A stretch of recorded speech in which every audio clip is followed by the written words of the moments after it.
Hello everyone, मेरा नाम है Dinesh. Welcome back to our channel biology का ज्ञान। पिछले प्रीवियस लेक्चर्स में हमने देखा था कि लिविंग वर्ल्ड, ये जो पहला हमारा बायोलॉजी का चैप्टर है उसको हमने कंप्लीट किया था। और आज के इस लेक्चर में हम देखने वाले हैं बायोलॉजी का second chapter, 11th class biology का second chapter, systematics of living organism. इसमें हम देखेंगे कि लिविंग ऑर्गेनिजम्स को कैसे क्लासीफाई किया गया है। चलिए शुरू करते हैं। When we talk about our planet, there are several living organisms resides on this planet from the several years। बहुत सारे सालों से इस लिविंग अर्थ पे ये ऑर्गेनिज्म जो है वो सर्वाइव कर रहे हैं। लेकिन ये ऑर्गेनिज्म तो बहुत सारे हैं और एक ह्यूमन नेचर है किसी भी चीज़ को डिफ्रेंशिएट करना, बहुत सारी चीज़ों को डिफ्रेंशिएट करके उन्हें ग्रुप में डाके स्टडी करना। एक साइंटिफिक नेचर कह लो या फिर एक ह्यूमन नीड कह लो, लिविंग ऑर्गेनिजम्स को क्लासीफाई करना एक इम्पॉर्टेंट कंसेप्ट है और एक इम्पॉर्टेंट की भी कह सकते हैं हम इसे। इसी से एक नई टर्म आई, टैक्सोनॉमी। ये टर्म हमें दी गई थी, ये टर्म जो जिन साइंटिस्ट ने दी थी उनका नाम है एपी कैंडोले। और टैक्सोनॉमी के जो फादर्स, मतलब जिन्होंने सबसे पहले टैक्सोनॉमी की शुरुआत की थी, टैक्सोनॉमी का बेसिक से मतलब होता है क्लासिफिकेशन। सबसे पहले जिन्होंने क्लासिफिकेशन को अटेम्प्ट किया था वो थे सर एरिस्टोटल। इन्होंने सबसे पहले ऑर्गेनिज्म को क्लासिफाई करने की शुरुआत की थी और इन्हें ही फाउंडर ऑफ टैक्सोनॉमी कहा जाता है। देखेंगे कि इन्होंने क्या क्या टैक्सोनॉमी के कौन कौन से क्लासिफिकेशन दिए थे, हम लेटर ऑन देखेंगे इसके बारे में भी। लेकिन सबसे पहले देखते हैं कि टैक्सोनॉमी के स्टेप्स क्या है।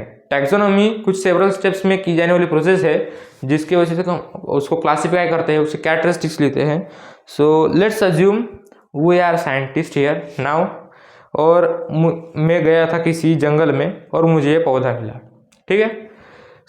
अगर हम साइंटिस्ट हैं तो सबसे पहले हम इसको, अगर इसके बारे में जानना है तो हम इसको क्या देखेंगे, पहले ऑब्जर्व करेंगे, उसके कैरेक्टरिस्टिक्स लिखेंगे, ये क्या है, कैसे है। जैसे कि अगर हम यहाँ पे देखें तो इसकी जो लीफ है उसमें रेटिकुलेट वेनेशन हमें दिखाई देती है। आई होप ठीक से देख रहा होगा।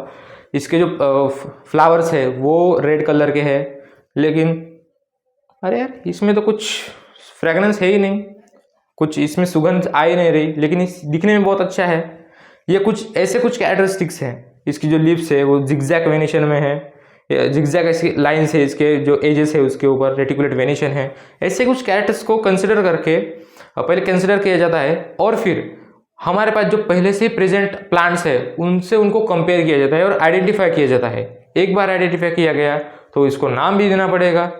नाम दिया, फिर उसको हम नाम देंगे, कुछ ना कुछ नाम देंगे। आपके जो रीजन है उसमें इसको क्या बोलते हैं, प्लीज़ आप नाम बताइएगा ज़रूर। इसको साइंटिफिक इसका नाम है हिबिस्कस और इसके स्पेसीज अलग अलग स्पेसीज रहते हैं। हमारे यहाँ पर इसको जासवंत कहते हैं। ठीक है। ये जो ऑर्गेनिज्म हो गया, तो इसके ऐसे कुछ स्टेप्स है जो जिसमें कि पहला स्टेप्स है कैरेक्टरिस्टिक्स।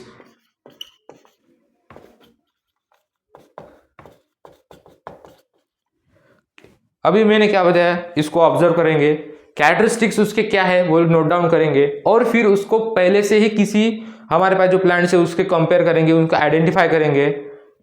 दूसरी स्टेप है आइडेंटिफिकेशन।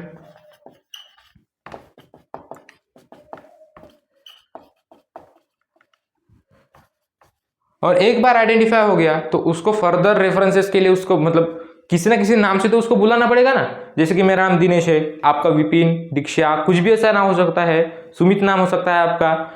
ऐसा कुछ ना कुछ तो इनको नाम देना पड़ेगा। तो उसी प्रोसेस कहते हैं नोमेनक्लेचर। नोमेनक्लेचर का मतलब होता है नाम देना, साइंटिफिक नाम देना। ठीक है। और लास्ट स्टेप आती है जब हम टैक्सोनॉमी के बारे में पढ़ रहे हैं। टैक्सोनॉमी का इनडायरेक्टली मतलब ही होता है क्लासिफिकेशन, अरेंजमेंट, उनको कैसे अरेंजमेंट किया गया है। ठीक है। लास्ट स्टेप वही है क्लासिफिकेशन।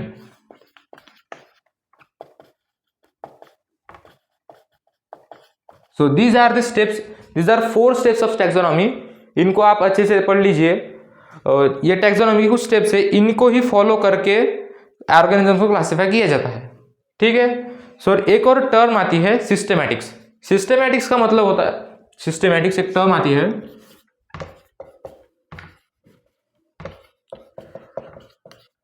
इसमें क्या होता है कि ऑर्गेनिजम्स को स्टडी किया जाता है कंपैरेटिव वे में। इवोल्यूशनरी हिस्ट्री को साथ में लेके, मतलब इवोल्यूशनरी हिस्ट्री का मतलब होता है हम जैसे कि पहला जो ह्यूमन के सबसे पहले जो एंसेस्टर माना जाता है वो है मंकी लाइक ऑर्गेनिजम्स। जैसे कि बंदरों से हम इवॉल्व हो के कुछ गोरिल्लाज बने, कुछ चिंपांजीज बने और कुछ ह्यूमंस बने। ऐसे ही इसी वे को कहते हैं इवोल्यूशनरी हिस्ट्री। हमारी हिस्ट्री क्या है, हम कहाँ से आए हैं, हम कौन कौन से ऑर्गेनिज्म से इवॉल्व होकर आए हैं, इसी को कहते हैं फाइलोजेनी, जिसी का फाइलोजेनी कहते हैं। अभी मैं आऊँगा सिस्टमैटिक्स पे आऊँगा, पहले देखेंगे फाइलोजेनी क्या है।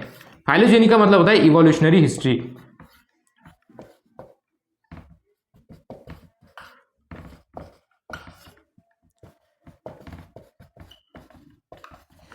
जब हम इन सारे कंसेप्ट को ना टैक्सोनॉमी की कुछ टैक्सोनॉमी प्लस इवोल्यूशनरी, उसमें हम जब इसी कैरेक्टरिस्टिक्स में इनके जो ये स्टेप्स है इसी में हम जब इवोल्यूशनरी हिस्ट्री ऐड कर देते हैं ना, तो उसी से हमें सिस्टमैटिक्स मिलता है।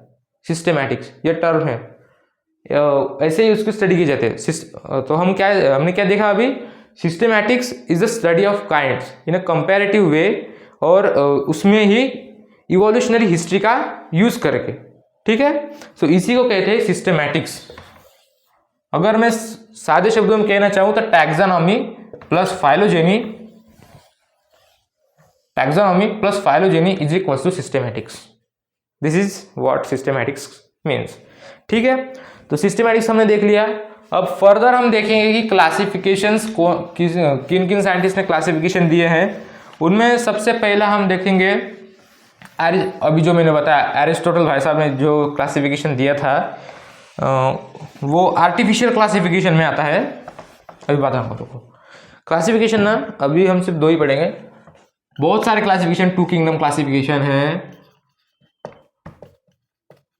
लेकिन अभी हम थोड़ा कंपैरेटिव वे में चलेंगे तो हम अभी सिर्फ दो ही क्लासिफिकेशन लेंगे। इसमें मैं नेक्स्ट फर्दर बताऊंगा।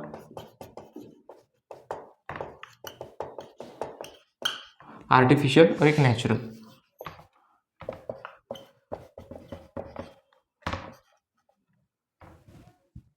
These are the two classification where artificial classification ना इनमें आते हैं एरिस्टोटल और कैरोलस लिनियस के क्लासिफिकेशन।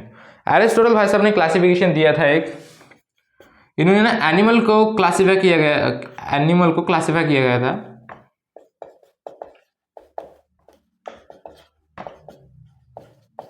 इन्होंने क्लासिफिकेशन किया था एनिमल्स का, एनिमल्स और प्लांट दोनों का क्लासिफिकेशन इन्होंने किया था, जिनमें जो कि बेसिस था इनका प्रेजेंस ऑफ ब्लड, आपका खून किस रंग का है, इसी के बेसिस पे इन्होंने और एनिमल्स को क्लासिफाई किया था।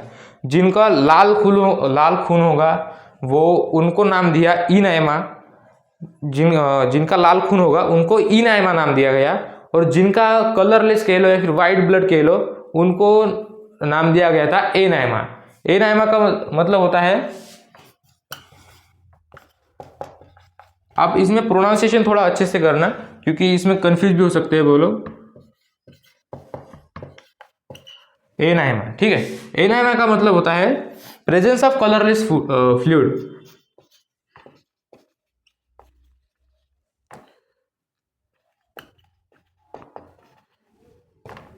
कलरलेस फ्लूइड है मतलब इनमें आरबीसी तो प्रेजेंट होगी नहीं। आरबीसी जी हमारे ब्लड को, आरबीसी में जो हीमोग्लोबिन प्रेजेंट रहता है वही हमारे खून को रंग देता है, लाल रंग, खून का लाल रंग, ठीक है। सो इसी की वजह से हमारे खून को रेड कलर मिलता है। लेकिन एनाइमा का मतलब होता है कलरलेस फ्लूइड, मतलब इनमें आरबीसी जो है वो प्रेजेंट नहीं रहेंगी। सो इनमें आरबीसी एब्सेंट रहती है, ठीक है। और ये जो है इनएमा, ये होते हैं लाल खून वाले, जैसे कि हमारा लाल खून होता है, अभी काट के निकालेंगे लाल लाल लाल यहाँ पर नदी बह जाएगी, है, ठीक है। सो ये इसका जो है वो रेड कलर का फ्लूइड रहता है, और इनमें आरबीसी प्रेजेंट रहती है। अब ये थोड़ा आप टर्मिनोलॉजी समझ लो, ये इसका मतलब होता है प्रेजेंट और इसका मतलब होता है अब्सेंट। मैं जब भी लेक्चर में कहूंगा ना ऐसा साइन यूज करूंगा, इसका मतलब होता है अब्सेंट, ठीक है। सो ये आप ये ध्यान में रखना। इनएमा का मतलब होता है red blood cells, red fluid, जिन ऑर्गेनिजम्स की बॉडी में रेड फ्लूइड प्रेजेंट है, ब्लड प्रेजेंट है, उसको कहते हैं इनाइमा, और जो जिनमें कलरलेस फ्लूइड है उसको कहते हैं एनाइमा। ठीक है, तो ऐसे इन्होंने एनिमल्स को क्लासीफाई किया था। लेकिन इन्होंने प्लांट्स को कैसे क्लासीफाई किया था यह भी मैं बताऊंगा। इन्होंने तीन ग्रुप्स में प्लांट्स को क्लासीफाई किया था। पहले थे हर्ब, दूसरे थे श्रब,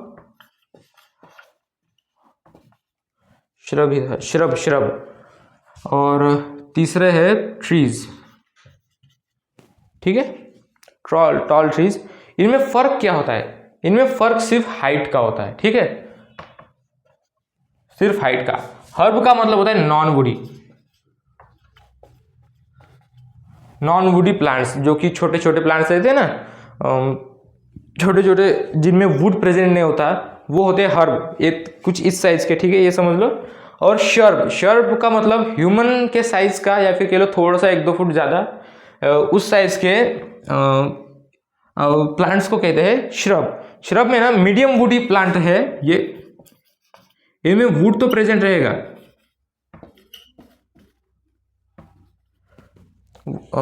श्रब माने ये हिबिस्कस का प्लांट श्रब में आता है। इसकी कुछ हाइट ज़्यादा बहुत होती नहीं, और ट्रीज जो है उनमें जो है वुडी स्टेम होता है। उसका जो स्टेम है, उसका जो बार्क है, वो कुछ ये समझ लो इसके साइज का उसका स्टेम रहता है, इस साइज का। ठीक है, इतना बड़ा, बहुत टॉल ट्री, जैसे कि मैंगो ट्री हो गया, टर्मराइन का हो गया, कोकोनट का हो गया, ये हो गए ट्रीज। लॉन्ग टॉल प्लांट्स हो गए थे ट्रीज। ठीक है, सो ये कुछ 3 ग्रुप्स एरिस्टोटल भाई साहब ने दिए थे। इसी बेसिस पे ट्रीज को प्लांट्स को क्लासीफाई किया गया था। एनिमल्स को कैसे क्लासीफाई किया गया था? इनाइमा और एनाइमा में। ठीक है, आई होप आपके ध्यान में रहेगा। और ये जो सारे क्लासिफिकेशन है, आर्टिफिशियल क्लासिफिकेशन, ये थे उसके एक्सटर्नल मॉर्फोलॉजी को ध्यान में रखते हुए। ये देखा ना, एक्सटर्नल मॉर्फोलॉजी मतलब उसका वुड कैसा है, उसकी हाइट कैसी है, उसका एक्सटर्नल अपीयरेंस कैसा है, उसके बेसिस पे उन्होंने क्लासीफाई किया गया था। लेकिन इसके डिमेरिट्स बहुत सारे निकले, तो इसको फर्दर और कंसिडरेशन में लिया नहीं गया, और फिर शिफ्ट हुआ हम नेचुरल क्लासिफिकेशन पे। नेचुरल क्लासिफिकेशन दिया गया था बेंथम और हुकर के द्वारा। ये साइंटिस्ट का नाम है बेंथम और हुकर। ठीक है,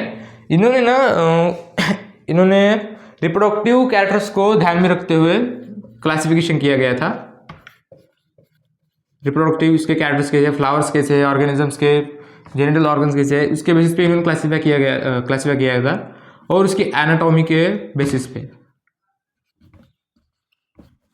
ऐसे कुछ कैरेक्टरिस्टिक्स को ध्यान में रखते हुए नेचुरल क्लासिफिकेशन किया गया था।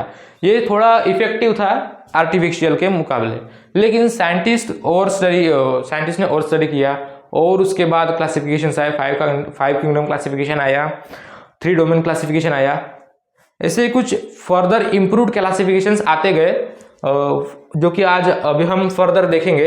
आई होप आप अगर लिखना चाहे तो लिख सकते हैं स्क्रीनशॉट लेकर। ठीक है, सो फर्दर क्लासिफिकेशन जो है हम जो इसमें देखते हैं वो है 3 डोमेन सिस्टम। आपने ना शायद 8, 9, 10 में कभी ना कभी आपने पढ़ा होगा 5 किंगडम क्लासिफिकेशन, जो कि R.H. विटाकर ने दिया था। वो हम हमारे 11th में भी है, लेकिन वो पूरा डिटेल में है, सो हम फर्दर उसको देखेंगे।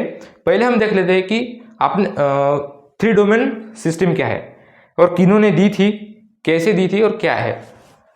सो आपको एक टर्म पता होगी, किंगडम, फाइलम, किंगडम, और किंगडम के ऊपर कुछ अगर और टैक्सोनॉमिक हायरार्कीज है, वो है डोमेन्स। 3 डोमेन्स इन्होंने दिए थे। सो देखते हैं पहले 3 डोमेन सिस्टम।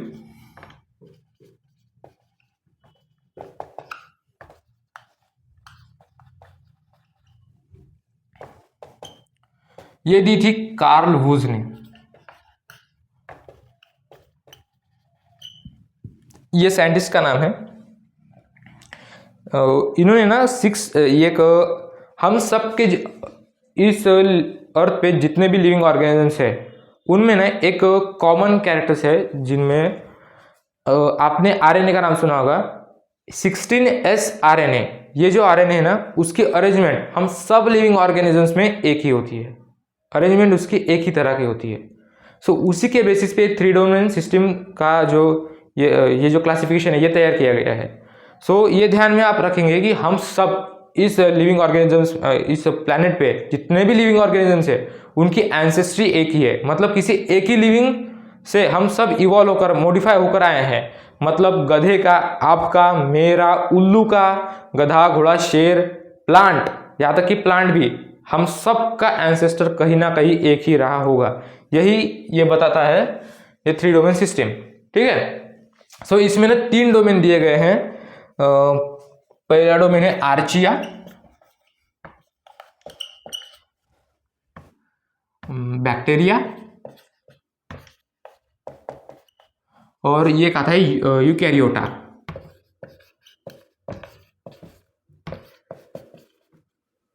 ठीक है, ऐसा ही एक ग्राफ आपके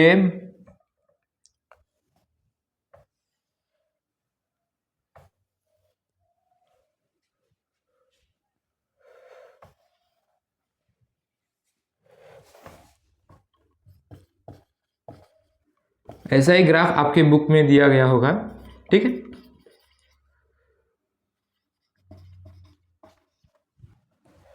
इन सभी के एंसेस्टर एक ही होंगे। सो आपको कि आर्चिया और ये बैक्टीरिया अलग क्यों है? हमने यूकैरियोटा नाम सुना है, प्रोकैरियोटा या नाम सुना है, आर्चिया और ये बैक्टीरिया क्या कॉन्सेप्ट है? तो प्रोकैरियोट्स जो है, जिन प्रोकैरियोट्स को ना फर्दर, प्रोकैरियोट्स में सारे के सारे मोनेरन्स आते हैं। मोनेरन्स मतलब बैक्टीरिया, मोनेरा में सारे के सारे बैक्टीरिया हैं। ठीक है, बैक्टीरिया जो है वो भी 2 टाइप के हैं। मतलब ऐसे अगर देखें ऊपर ऊपरी, तो जो नॉर्मल कंडीशंस में जो बैक्टीरिया रहते हैं वो हो गए ट्रू बैक्टीरिया, यू बैक्टीरिया। ठीक है, उनको यू बैक्टीरिया कहते हैं। और जो एक्सट्रीमली कंडीशन रहते हैं, मतलब बहुत ज़्यादा टेम्परेचर है, बहुत ज़्यादा एसिडिक कंडीशन है, बहुत ज़्यादा सॉल्ट कॉन्सेंट्रेशन जैसे एरियाज है, वैसे उन रीजन में, उन हैबिटेट में रहने वाले जो बैक्टीरिया है उनको उनमें कुछ ज़्यादा स्पेशलिटी रहती है। मतलब उनकी जो कैरेक्टर्स है, उसके जो कंपोजिशन है वो थोड़ा अलग रहता है। उसी की वजह से उनको आर्ची बैक्टीरिया अलग ग्रुप में एक अलग डोमेन दिया गया है। उनका स्ट्रक्चर अलग रहता है, उनकी कैपेसिटीज अलग रहती है सर्वाइव करने की। सो उसी की वजह से बैक्टीरिया को 2 अलग डोमेन में किया गया है, आर्ची बैक्टीरिया और ये बैक्टीरिया नॉर्मल जो यू बैक्टीरिया है। और ये यूकैरियोट, सारे के सारे यूकैरियोट्स इसमें आते हैं, इस यूकैरियोटा डोमेन में आते हैं। इस यूकैरियोट, ये जो 3 डोमेन है इसके नीचे आएगा 5 किंगडम क्लासिफिकेशन। मतलब डोमेन, फिर किंगडम, फिर फाइलम, क्लास, ऑर्डर, फैमिली, ऐसे आएंगे। ठीक है, ऐसे क्लासिफिकेशन किया जाएगा। आई होप आपके समझ में 3 डोमेन सिस्टम आ गया होगा। इसका जो बेसिस था वो मैंने यहाँ पर लिखा नहीं, अरेंजमेंट ऑफ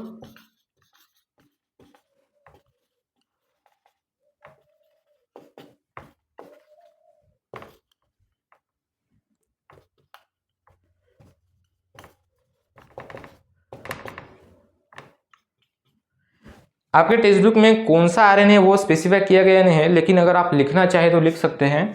यहाँ पे ना वो 16S आरएनए होता है। ठीक है, 16S आरएनए। इस आरएनए की अरेंजमेंट की वजह से हमें पता चला, एक हाइपोथेटिकल कंसेप्ट आई कि हम सब की, ऐसा माना जाता है, मतलब पास्ट में जाके कौन देखने वाला है हम सब के एंसेस्टर कैसे है, लेकिन कैरेक्टरिस्टिक्स को ध्यान में रखते ही हमें ये स्टडी में पता चला कि हम सब के जो एक कॉमन एंसेस्ट्री शो करते हैं सारे के सारे लिविंग ऑर्गेनिज्म। ठीक है, आई होप आप ये लिखना चाहे तो लिख सकते हैं स्क्रीनशॉट लेकर। सो अब तक हमने देखा टैक्सोनॉमी क्या है, सिस्टमैटिक्स क्या है, क्लासिफिकेशन कौन कौन से किसने दिए। ठीक है, सो नेक्स्ट लेक्चर में हम देखेंगे कि सामने कुछ टर्म्स है, शैडो टैक्सोनॉमी है, न्यूमेरिकल टैक्सोनॉमी है, क्लैडोग्राफ। क्लैडोग्राफ मतलब जो अभी मैंने ये बताया ना, डोमेन का जो चार्ट बनाया, ऐसे डायग्राम बनाया, उस तरह की अरेंजमेंट को क्लैडोग्राफ कहा जाता है। लेकिन हम फिर से उसे देखेंगे, थोड़े डिटेल में स्टडी करेंगे। ठीक है, क्या है, ऐसे से अच्छे से स्टडी कर लेंगे नेक्स्ट लेक्चर में। आज के लिए सिर्फ इतना ही। अगर आपके कुछ डाउट्स है तो प्लीज़ कमेंट सेक्शन में बताएं। नेक्स्ट लेक्चर जो है वो जल्दी आएगा, so stay tuned for updates. All the best, study करते रहें।